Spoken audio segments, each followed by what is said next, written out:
안녕하십니까. 이번 시간은 안산시 상록구 1동 주민자치회 오병철 회장님과 안녕하세요. 우리 동네 햇빛발전 협동조합 소홍섭 이사님을 모시고 주민자치 이해라는 주제로 토크 콘서트를 시작해 보도록 하겠습니다. 자, 먼저 자기소개하는 시간 갖도록 하겠습니다. 네, 반갑습니다. 저는 안산시 상록구 1동에서 주민들과 지지고 볶고 있는 주민자치회 회장 오병철입니다. 반갑습니다. 예, 반갑습니다. 머리가 되게 기르신 것 같습니다. 자, 우리 위원님들께 한번 머리 한번 보여주시죠. 별거 다 하네요. 네, 감사합니다. 예, 이사님. 네, 반갑습니다. 우리 동네 햇빛발전 협동조합 소홍섭입니다. 주민자치를 지금 5년째 회원으로 활동하고 있습니다. 반갑습니다. 네, 아무래도 오늘은 전문 강의만 하시는 분들이 아니라 현장에서 직접 발로 뛰고 계시는 두 분을 모셨습니다. 자, 이제 이 두 분께 제가 이제 질문을 드려보도록 하겠습니다. 주민자치를 하다 보면 저희가 역량 강화 교육을 꼭 받게 돼 있습니다. 그래서 저도 한 2년 전에 강의를 듣다가 한 강사님이 이런 말씀을 하시더라고요. 이제는 정말 주민자치가 변해야 한다. 그러면서 역할에 대한 부분을 말씀하시더라고요. 이제는 봉사단체가 아닌 뭔가 플랫폼의 역할을 해야 된다. 그래서 주민자치가 정확히 그 마을에서 어떤 포지션을 가지고 활동하면 좋을지, 자, 먼저 우리 이사님 먼저 말씀 부탁드리겠습니다. 우리가 흔히 이제 그 자원봉사란 개념을 보면은 그 자발적으로 나오셔가지고 무보수 명예직이다. 그래서 그 취약계층 중심에 이게 도움을 주는 그 일들을 이제 주로 하는데, 주민자치 같은 경우는 마을의 의제를 발굴하고 또 자원봉사 기능도 있지만은 그 실행할 수 있는 그런 공간 속에서 이렇게 여러 가지 그 회의를 진행하고 또 행정과 협력하는 그런 것들을 같이 가는 겁니다. 그러니까 우리가 그냥 흔히 주민자치위원 왜 하려고 하냐고 그냥 자원봉사로 왔다 그러면은 그거는 과거에 그냥 몸으로 최선을 다해 봉사하는 거고, 지금은 약간의 기획력도 있고 아이디어도 있고 평소 우리 마을에 담아두었던 자기 생각들을 그 같이 풀어내면서 주민자치에서 풀어내면서 마을의 변화를 함께 하는 과정의 그 역할들이 지금 주민자치위원회 역할입니다. 주민자치의 역할입니다. 그렇게 된다면 이 주민자치 쪽으로 정말 역량 있는 인재들이 많이 들어오는 인재 플랫폼 역할을 하면 된다고 제가 이해를 하면 되겠습니까? 네, 추가로 얘기하면은 흔히 이제 마을에 많은 지능단체가 있고 단체들이 많이 있습니다. 근데 우리가 이렇게 냉정하게 보면은 주민자치회가 이 새로운 인재가 들어오는 유입 통로가 됩니다. 이게 뭐냐면은 다양성 있는 사람들이 오고 연령별, 성별, 그리고 개인 단체별 사람들이 들어와서 마을에 녹아 들어가서 이렇게 일을 하게 되고, 그 일 속에서 그 마을이 변화를 또 이렇게 도모하는 새로운 에너지원을 발굴합니다. 전문가들도 올 수도 있고. 그래서 지금 주민자치회가 확대 재생산되고 선순환으로 갈 수 있는 것들은 지금 주민자치 회원들이 새로운 사람이 왔을 때 따스하게 받아들이고 그분들과 소통하고 또 그분들이 갖고 있는 자질과 전문성과 다양성을 이렇게 그 객관적으로 보면서 마을을 위해 소중하게 쓸 자산으로 생각하면은 주민자치회는 앞으로 계속 발전되고 또 우리 마을도 함께 유쾌하고 즐거운 공간으로 바뀔 것으로 생각됩니다. 현재 우리 주민자치의 위상이 어떤지 우리 회장님께서 좀 말씀 좀 주시겠습니까? 네, 그 과거에 그 동정자문위원회라는 게 있었어요. 이것은 이제 주민자치위원회가 생기기 전의 일인데요.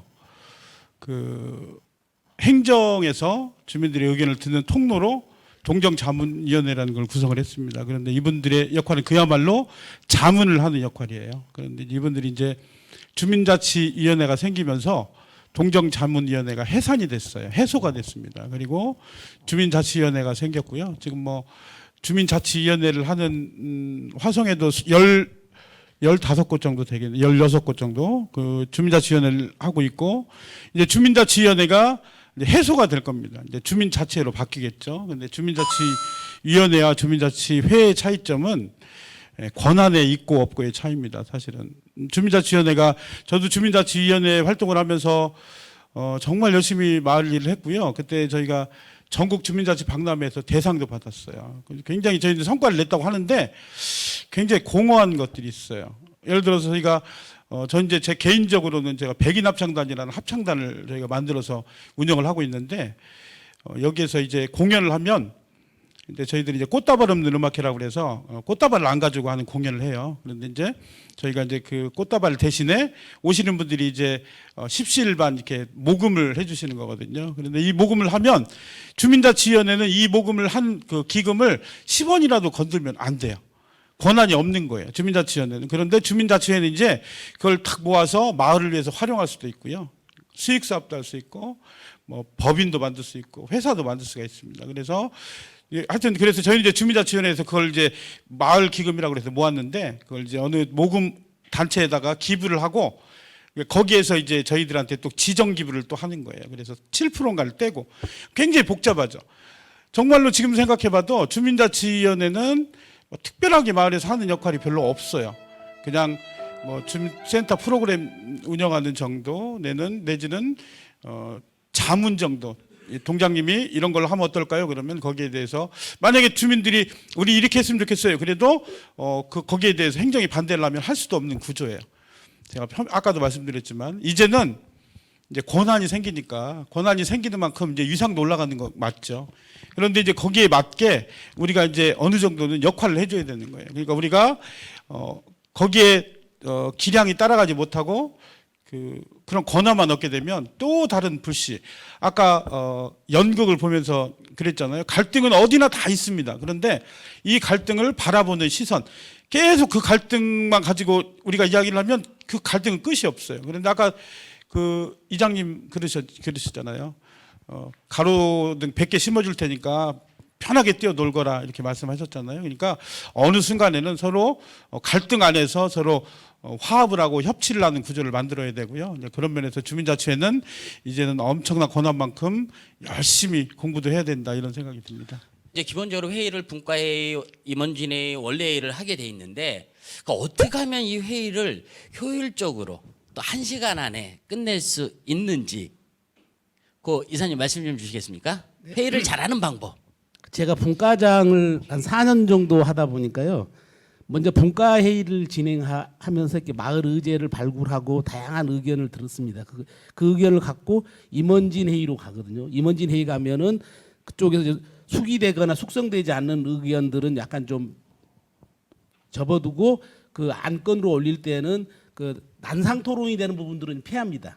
예, 왜냐하면 난상 토론이 되거나 또 자기 주장이 강한 의견이 나올 수 있는 안건을 올려놓으면은 원래 회의 때 올려놓으면은 그게 그 감정의 소모가 되거나 서로 이렇게 아주 이렇게 갈등의 요인이 되는. 그러니까 어떤 일을 하더라도 일단 사람하고 부딪혀 버리면은 그 많은 사람들이 번아웃 돼 버립니다. 그냥 회의하다가도 자기 일 있다고 가버리고 그러기 때문에 보면은 의제 자체를 세련되게 이렇게 마을에서 결정할 수 있는 것들은 올려놓고, 그러니까 임원진 회의에서 그 1차 걸러는 필터링 효과를 해야 됩니다. 무조건 안건을 갖다 원래회의 다 올려놔 버리면은 원래회의는 그대로 난상 토론과 자기 주장과 주장이 충돌하는, 그러면서 서로가 그 소모적인 그런 하나의 그 회의가 될 수 있거든요. 서로에게 그렇게 긍정적인 회의가 되지 않을 수 있습니다. 그래서 그런 부분들은 피하는 게 좋고, 그리고 제가 보면은 뭐 주민자치위원장이나 부위원장이나 간사나 분과장이나 또 주민자치위원회 관심 있는 분들은 그 회의 스킬 있지 않습니까? 회의에 대해서 그런 그게 미숙하지 않고 원활하게 회의를 진행할 수 있는 부분들에 대해서 학습이나 역량이 강화되거나 그런 부분에 대해서 매뉴얼이거나 이런 부분들을 그 차근차근 준비해가지고 그 회의 자체가 그 갈등을 재생산하는 구조가 아니라 회의가 생산성 있는 회의로 갈 수 있게끔 분과회의부터 분과장님이 주도하에 회의 내용들을 이렇게 잘 또 설득하고, 제가 분과장을 4년 하다 보니까 새로 유입되신 분이 3년 전에 토론일의 내용을 하고 또 자기 주장을 얘기하시는 거예요. 그래서 그 과정이나 주민참여 예산 갖고 어떻게 하고 이거 지금 진행 과정이 있다는 걸 그 배경 지식과 맥락을 이해시키는 했거든요. 그런데 그런 것처럼 그런 안건들 하나하나 필터링하면서 이렇게 마을을 위한, 그리고 무엇이 중요한가, 꼭 필요한가, 지속 가능한가, 그리고 편익의 대상이 누구인가, 이런 것들 세 가지를 기준으로 해서 안건을 올리면은 그 회의 자체가 풍성해지고 또 나하고 생각이 다른데 좋은 아이디어를 또 받아들이면서 또 회의 시간이 좀 재밌게 될 수 있습니다. 그리고 또 제 시간에 맞출 수 있고요. 그럼 혹시 그 회장님, 그 일동에는 그런 매뉴얼을 만들어서 매뉴얼을 가지고 분과장이나 어떤 임원진들 교육을 하신 적이 있나요? 저희는 기록을 굉장히 중요하게 생각을 합니다. 그래서 지금 회의 때마다 기록들을 다 하고 있고요. 좀 그걸 정리를 해서 좀 우리 주민자치회에 맞는 주민자치위원회에 맞는 그런 매뉴얼을 한번 만들어 볼까 생각이 있습니다. 좀 전에 말씀하신 것 중에 하나만 더 보태자면 서울 은평구에 가면 주민 참여 예산이 있는데요. 이게 우리나라에서 가장 잘 된 사례 중에 하나예요. 그런데 그걸 가지고 연말에 주민총회를 합니다. 우리는 주민자치회를 하면 이제 나중에 좀 이따 이야기가 나올지 모르겠으나 주민총회를 해야 되는데 은평구에서는 주민 참여 예산을 가지고 주민총회를 해요. 근데 거기에 룰이 있는데 그 중에 우리 금방 말씀하신 거하고 좀 닮아 있는 게 어떤 거냐면 3분 이상 얘기하지 않는다. 그리고 상대방을 무시하지 않는다.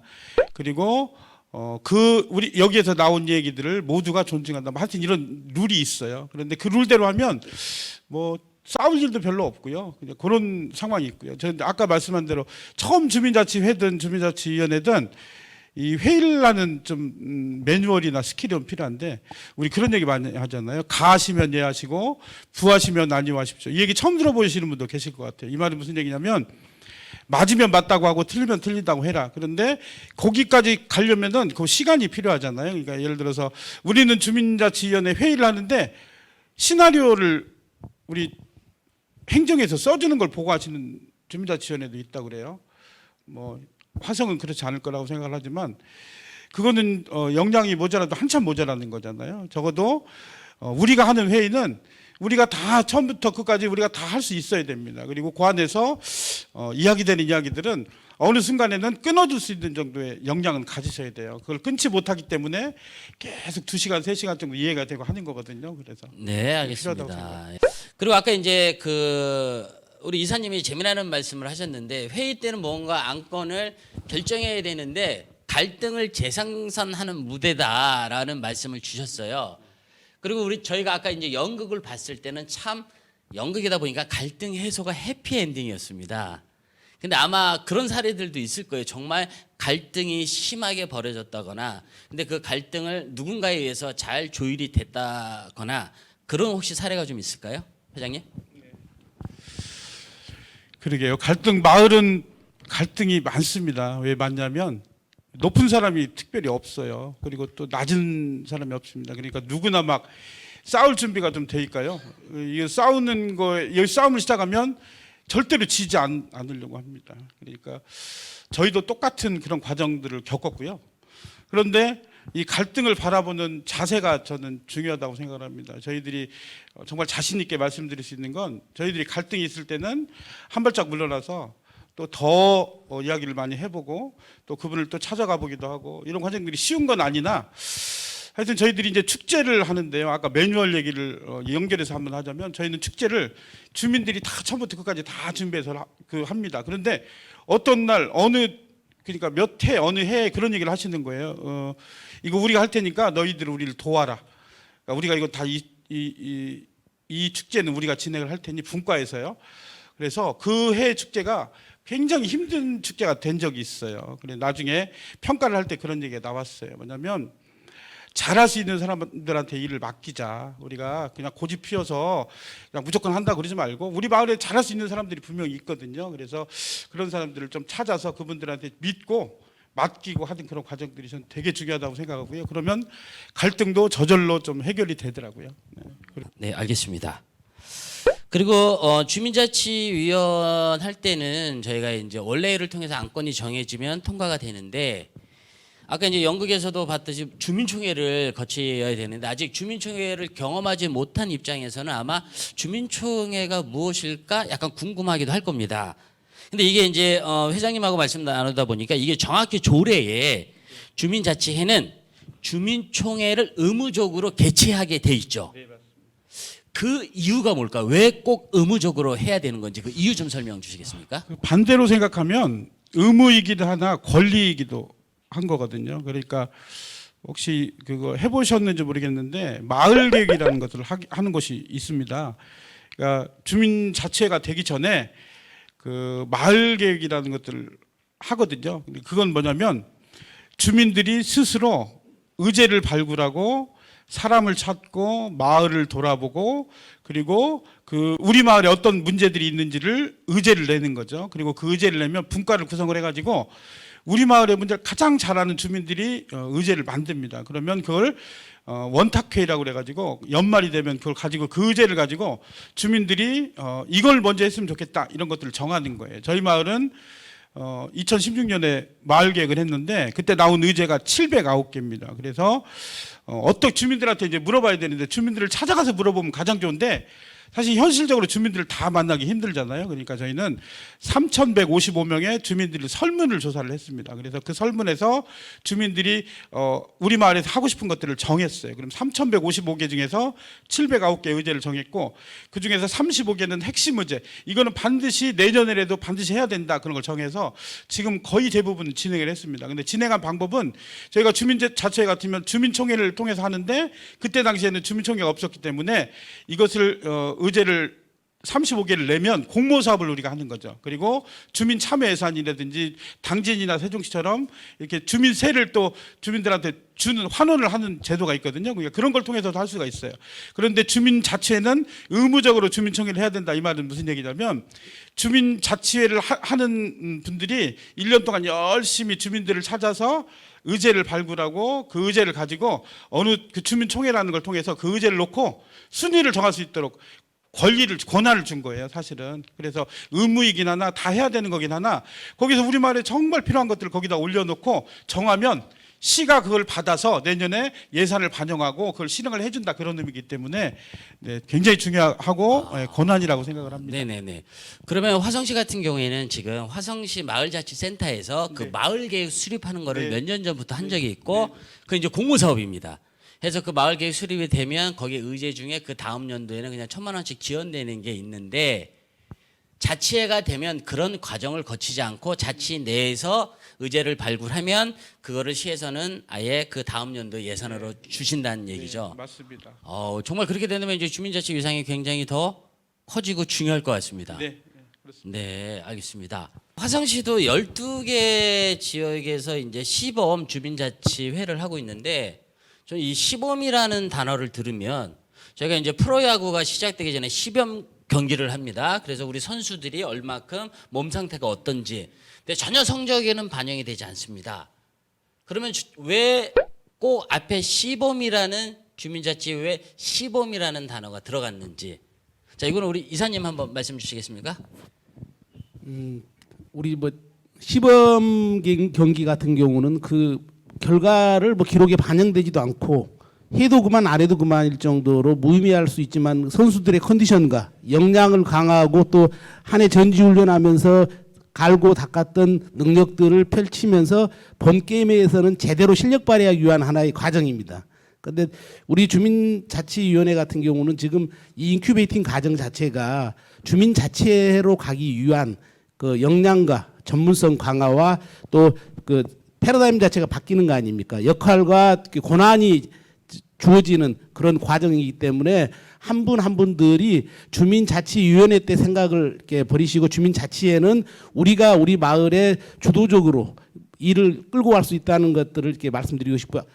제가 하나 더 추가하면 주민 참여 예산 관련돼서 많은 분들이 그 새롭게 준비하고 왔는데 제가 2년 정도 그 회의 회장을 맡으면서 행정에다 보냈더니 거의 뭐 2-3달 동안 그 하고 보냈더니 가불가 이렇게 성의 없이 오더라고요. 그래서 그 해당 과, 뭐 대중교통과나 뭐 여러 녹지과나 공원과나 모든 과 실무자를 만나러 다녔습니다. 만나서 왜 이게 안 되는가? 그럼 시에서는 어떤 걸 갖고 있는 건가? 그런 부분들을 팩트 체크하고 확인하고 그걸 피드백해서 우리 그 한 3개월 동안 주민참여예산으로 고생했던 그 마을 그 구성원들에게 설명을 해줬습니다. 근데 우리가 그 행정을 하고 이렇게 부딪히는 면도 있지만 그 행정을 알아서 활용하고 마을의 이익이 될 수 있도록 그 노력들 부분도 많이 그 생각을 해야 됩니다. 흔히 말해서 그 우리 얘기하듯이 일머리가 있어야 된다고 하지 않습니까?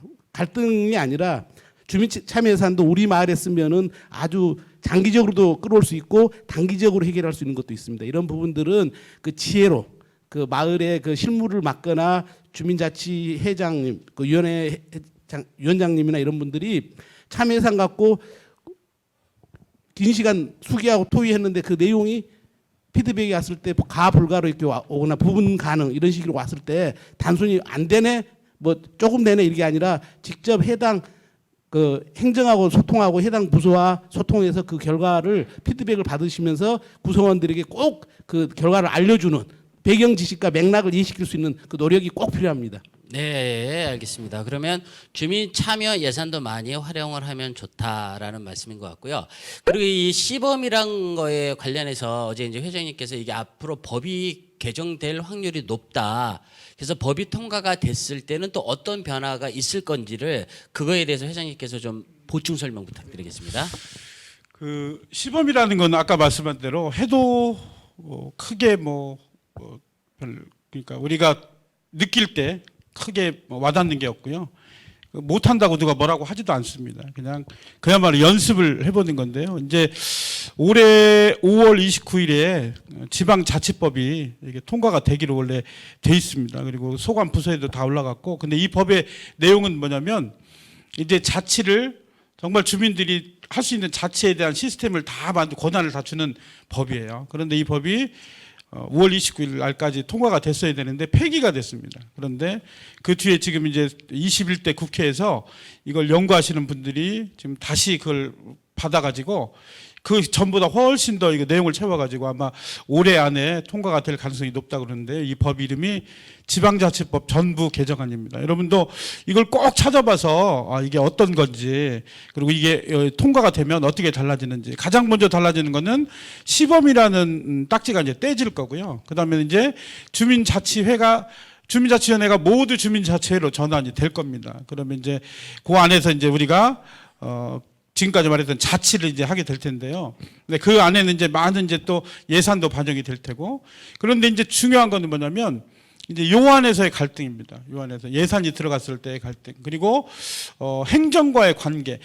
저도 이제 그런 얘기를 많이 들어요. 그러니까 행정에 계신 분들은 주민들이 권한이 생기면 이거를 좀 행정하고 좀 이렇게 조화를 이루어가면서 하면 좋을 텐데 그런 걱정을 하세요. 근데 사실은 주민자치회가 잘 된다는 것은 역할이 달라진다는 얘기거든요. 주민자치회도 저희 경험으로 보면 주민자치회를 저희는 열심히 하고 행정은 이걸 도와주는 그런 시스템, 이건 굉장히 좋은 시스템인데 그걸 좀 권한을 잘못 이해하시는 분들은 이건 우리가 이걸 전권을 가지고 해야 된다 이런 생각을 가지고 계신 것 같아요. 그래서 앞으로는 거기에 맞게 주민자치법, 그러니까 지방자치법이 통과되는 거에 맞춰서 우리도 거기에 맞게 우리의 권한에 맞는 그런 데 역할들도 잘 만들어내야 된다. 이건 되게 중요하다는 생각이 듭니다. 저희가 보통 이제 주민자치위원회 할 때는 아무래도 이제 공모사업 같은 걸 많이 따잖아요. 근데 주민자치회가 된다면 그 사업을 어느 정도 결정했으면 공모사업이 아닌 예산이 다른 쪽에서 들어오나요? 네, 우리 흔히 말하는 대로 화성에도 그런 게 있는데 주민 참여 예산이라든지 아니면 이제 앞으로 조례가 만들어지면 지금 잘 되고 있는 데가 어디냐면 세종시라든지 또 당진시라든지 이런 데는 주민세 이걸 활용을 해가지고 주민자치회 그 예산을 주는 그런 걸 하고 있고요. 그리고 이제 아까 말씀한 대로 우리가 주민자치회에서 결정한 것들은 내년에 이제 시가 이걸 받아서 그러니까 예산을 반영을 해주고요. 그리고 그걸 통해서 우리가 낸 의견들이 반영이 되는 거죠. 그런 과정입니다. 그리고 우리 이사님께서 추가 보충으로 말씀을 설명을 드린다고 합니다. 주민총회를 하시려면은 먼저 TF팀을 구성하셔야 됩니다. TF팀을 구성하시는데 분과별로 2인에서 3인이 참여해가지고 전체 컨트롤 타워 역할을 하시고 설문지 부분도 이렇게 홍보가 되고 현수막 또 지역의 톡방이나 밴드로 해서 웹자보나 이렇게 또 만들어서 이렇게 알려주고 그리고 또 포스터 버스 타는 데나 교통편이 있는데 또 알리는 방법이 있고 그리고 이 부분들이 또 함께 가야 될 부분이 뭐냐면은 설문지 조사에서 온 의제를 분류해서 그 부분들을 마을 의제로 분과회의로 넘어와야 됩니다. 각 분과에서 마을 수다를 진행하면은 그 분과위원들이 그 순위를 정해서 이렇게 그 회의를 마무리하면은 그 부분들이 또 이렇게 전체 총회로 가기 전에 이게 저 취합이 됩니다. 주민자치 취합이 되기 때문에 그런 절차가 필요하고, 특히 현장 투표 같은 경우는 뭐 행정복지센터나 그리고 뭐 그 지역에 가장 많이 있는 분들이 있는 공원,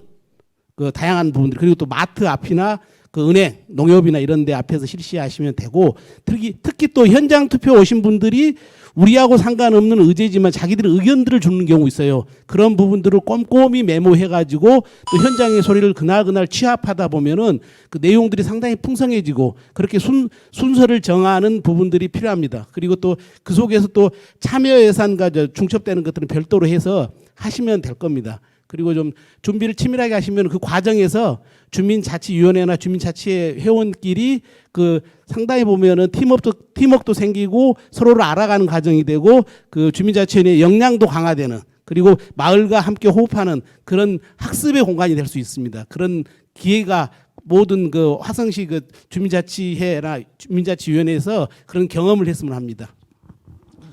아, 예, 알겠습니다. 그러면 의제를 선정하는 과정부터 주민들이 참여할 수 있는 거고, 저도 예전에 그 제가 병적 이동 살 때 이 집하고 횡단보도가 있었으면 좋겠다, 그러니까 불편한 사항이 있었는데 그거를 어디다 이야기할지를 모르겠더라고요.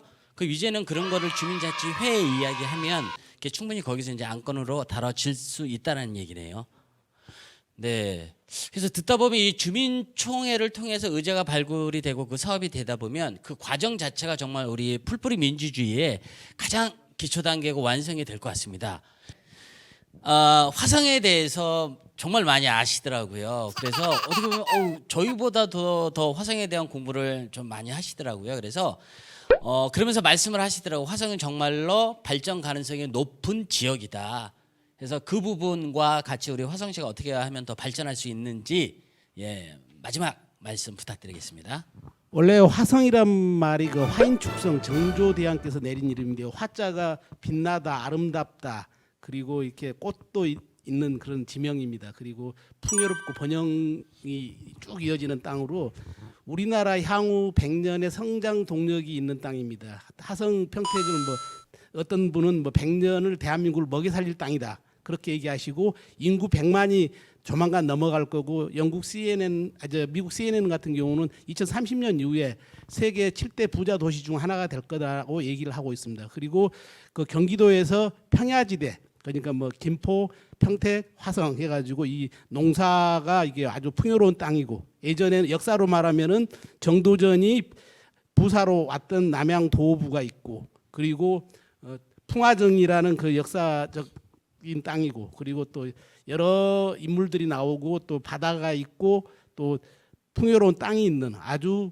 미래가 탄탄대로인, 그리고 화성 시민들이 자부심을 갖고 살 수 있는 아주 소중한 땅입니다. 여러분들 항상 힘내시고, 이번 그 주민자치회가 더 활성화되면서 화성이 한 단계 업그레이드되는 더 발전하는 도시가 되었으면 바랍니다. 화성시 화이팅!